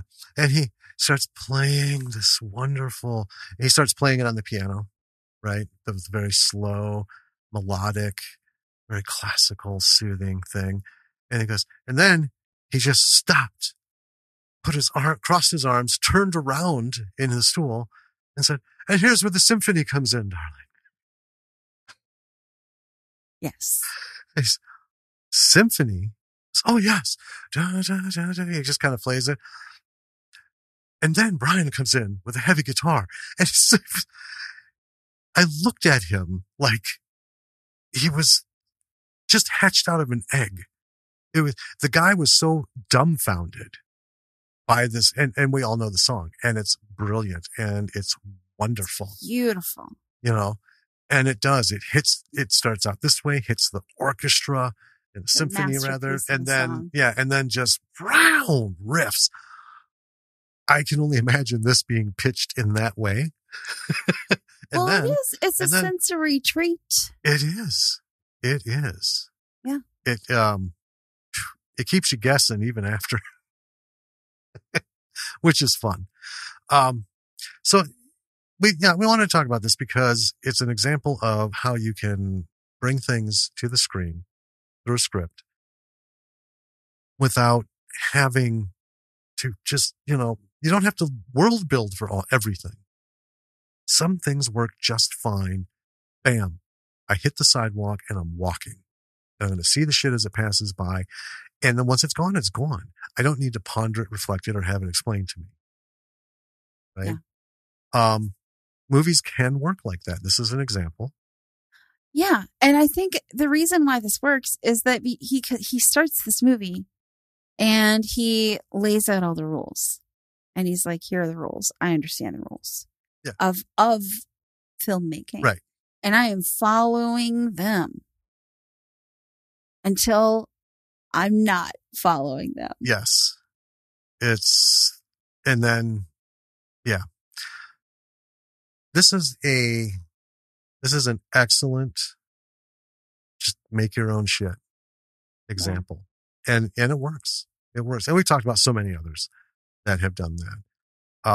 The writing is excellent. The music choices are fantastic. It's just, folks, you got to watch this. You've got to watch it. One, to enjoy it. And two, to really just see how masterfully these things are done. Yeah. And, you can feel confident putting it in your piece, or you can, be inspired by it or whatever. But it's really good. Really good. Well. Yes. With all that, go watch this movie. It's on Tubi. It's great. Yes. Unless you're a child, then don't watch this movie. If you're a child, you shouldn't be listening to this podcast. That's true. But since you are, we'll fire it up. Oh. Because clearly you have no parental supervision, so. Yeah. And while you're at it, hit our website. www.lordsofmisrulproductions.com. Everything is on there. All of our stuff, podcast episodes, blog, links to platforms, email addresses, social media, the works, and merch. All that stuff. Yeah. We've said it before, check out who we're following and who's following us. Look into their stuff. You'll find some cool stuff. Whether they're podcasters, look at our past episodes. We've got a lot of great interviews. Our interview list is great. I love that I had to break it up into 3 separate tweets. Right? And that's cool. I know, to just say, hey, check out our great interviews. And then ran out of room. And several of them we've talked to more than once. Yeah. I didn't list them more than once, but a lot of exciting stuff out there. A lot of beautiful creatives, folks. Yeah. Listen to those, that's important. Yes. Yeah. Because, we talk to the people who made the movies we talk about. In the meantime, I'm going to say it again. Get a fucking shot. Get your vaccination. Quit fucking around. Don't fuck this up for my kid. She wants to go back to school like so many others, and I see the doors on that closing rapidly. And I think we've all just fucking had enough. She deserves better than having another year at home. They all do. Virtually. Yep, they all do. So, you know what? No one gives a shit about your personal opinion. If you're a patriot and all this, blah, blah, blah, blah, blah, then you know what? Do it for your fucking fellow citizens. Yeah. I heard this said on Mark Maron, and I think it was great. He went on this big spiel about people bitching and moaning and crying. And he just said, you know what? Simply, this isn't a political thing. It's not a personal choice thing. It's not an oppression thing. It's not a rights thing. It's a fucking medical emergency. Yeah. It's a health care issue. It's a health crisis. People didn't bitch about the smallpox vaccine. Right. I mean, oh my God, just do your bit. Like, just grow up. Yeah. And do it. And then, you know what? Pick another fucking hill to die on. Right. One that makes a little more sense. Okay. With that, keep creating, folks. Hang in there, come what may. And we're going to keep coming at you with more and more and more. We got some stuff coming up, and can't wait to get to it. Also, 100th episode is coming. It is. This is 98. I'm excited. I know. Are you prepped? For 100? Yeah. Yeah, I haven't written anything down. We're not going to say what it's about. That's a surprise. It's a secret. Yeah. What? I introduced myself as a sad sack at the beginning of this podcast. It's because Takafumi is a sad sack. Oh, yeah. That's why. But Are you giving backstory? No, it's just in case you didn't get the punchline. That's it. He is a sad sack at the beginning. Yeah. He really is. And then he's pregnant at the end. So connect those dots, people. All right. We're going to keep doing our thing. Folks, keep doing your thing. Reach out to one another. Support one another. You know, creatives just came out of this huge fucking slump. And if we have to go back into it, we're going to need each other more than ever. Right? So we're all in this shit bucket. And we're all in the most unforgiving, often unflattering, uninspiring sometimes business, because, you know, it's hard. Yeah. It's hard. Negativity is, you know, rejection is everywhere. That is the business. Yes. You know. So let's be there for one another, and let's give other people something to at least laugh about, cry about, that's not related to them. Let's give them some entertainment, give them some creation and some art. Do your thing, yes. people. And then let's do our things together. Yeah. Right? All right. So, with that, this is Jim. And this is Danny, a sad sack. And we will talk to you next week. Bye. My God.